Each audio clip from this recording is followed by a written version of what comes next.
Je vous propose de traiter un exercice extrêmement classique.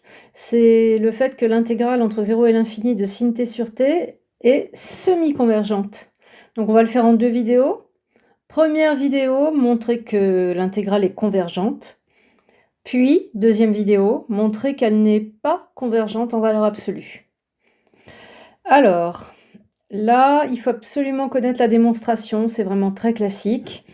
Ici, comme d'habitude, les observations, il y a un problème de définition en 0 à cause de la fraction. Et bien évidemment, il y a l'aspect impropre en plus l'infini qui est évident. Donc ça, on va le rédiger. Et ça vous donne quelque chose comme ça.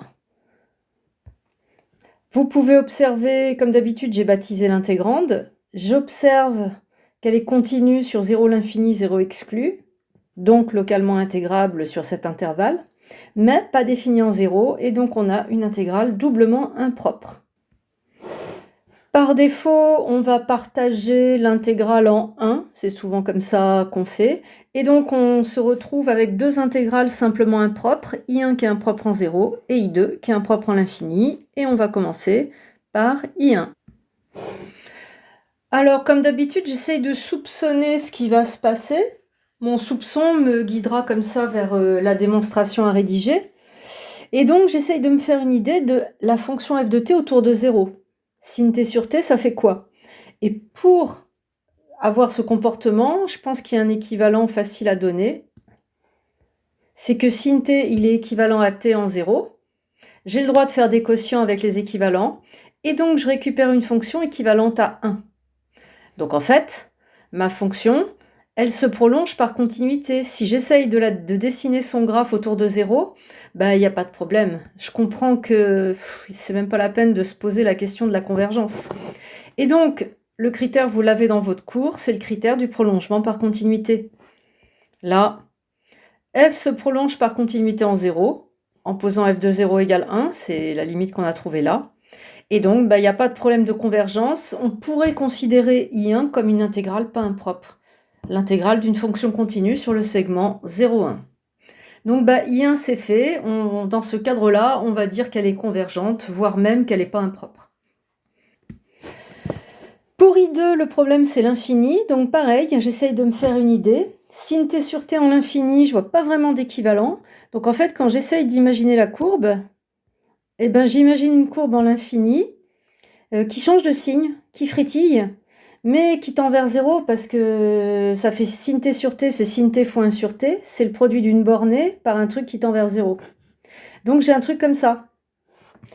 Et voilà, ça, il faut que j'essaye de me demander si ça va former une aire finie ou pas. Le fait que la fonction change de signe, ça empêche beaucoup de critères. En plus, si on a une question d'avance, on sait que cette intégrale en valeur absolue, elle diverge, donc on doit vraiment travailler avec le signe de cette fonction. Mais il y a une indication dans l'énoncé, c'est l'IPP. Simplement, il faut bien l'utiliser. Je vous rappelle que vous n'avez pas le droit de faire une IPP sur une intégrale impropre. Et donc, naturellement, si on vous parle d'IPP, vous allez déclarer l'intégrale f de x naturellement associée, qui, elle, n'est pas impropre. Et donc, ça va donner ça. Voilà. Je déclare x au voisinage de l'infini, je récupère une fonction f de x. Il faut bien faire attention à ce que la variable d'intégration ne soit pas la même que la variable en borne qui survit à la fin. 1 sur t sin t, ça paraît assez naturel de réécrire sin t comme la dérivée de moins cos. J'ai mis le moins ici, là.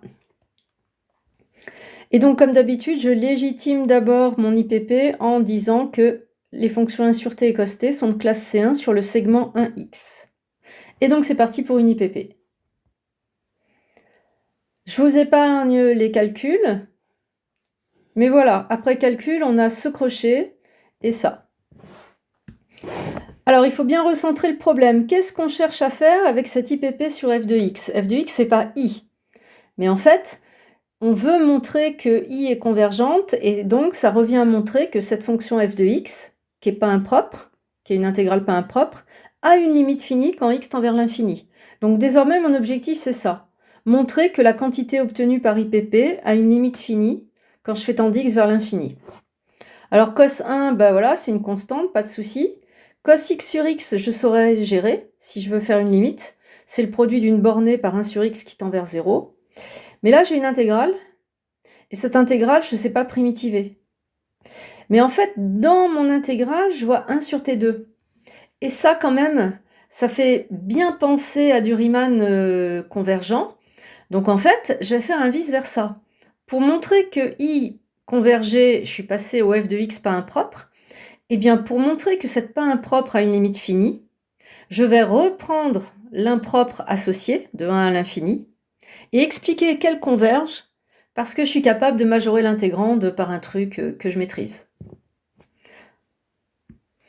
Et donc l'idée c'est ça, c'est que je ne vais pas forcément calculer la valeur de la limite, mais pour montrer qu'il existe une limite finie, eh bien cette intégrale, je vais revenir à l'impropre et montrer que cet impropre converge avec tous les outils du cours. Alors c'est pas très compliqué, on utilise l'astuce usuelle que cos t sur t2 il frétille, il change de signe, mais cette fois le 1 sur t2 fait penser à du Riemann, il va faire le job. Et donc il suffit là de penser à la majoration habituelle, valeur absolue de cos t plus petit que 1. Là, mon intégrale de 1 à l'infini converge, et par majoration, l'intégrale de 1 à l'infini de valeur absolue de 1 sur t2 cos t dt converge. Et donc l'intégrale ici converge, puisque dans le cours, il est prouvé que si une intégrale est en convergente en valeur absolue, alors l'intégrale de départ converge. Et donc, ben voilà, j'ai de quoi argumenter maintenant que ma fonction f de x a une limite finie. Voici l'argumentation. Cette intégrale a une limite finie. Cos 1 moins cos x sur x aussi. Ça a pour limite cos 1. À votre niveau en L2, comme on a en plus déjà expliqué avant des signes t sur t là, qui tendent vers 0, si vous le réexpliquez pas que c'est le produit d'une bornée par un truc qui tend vers 0, ça marche, ça passe. Et donc, votre fonction f de x a une limite finie quand x tend vers plus l'infini. Vers plus l'infini. Et donc, votre intégrale I2 converge. Et donc, ça conclut la première partie de notre exo. On a I1 et I2 qui convergent, et donc I converge. La seconde partie de l'exercice, c'est de montrer qu'elle n'est pas absolument convergente. A tout de suite pour une deuxième vidéo.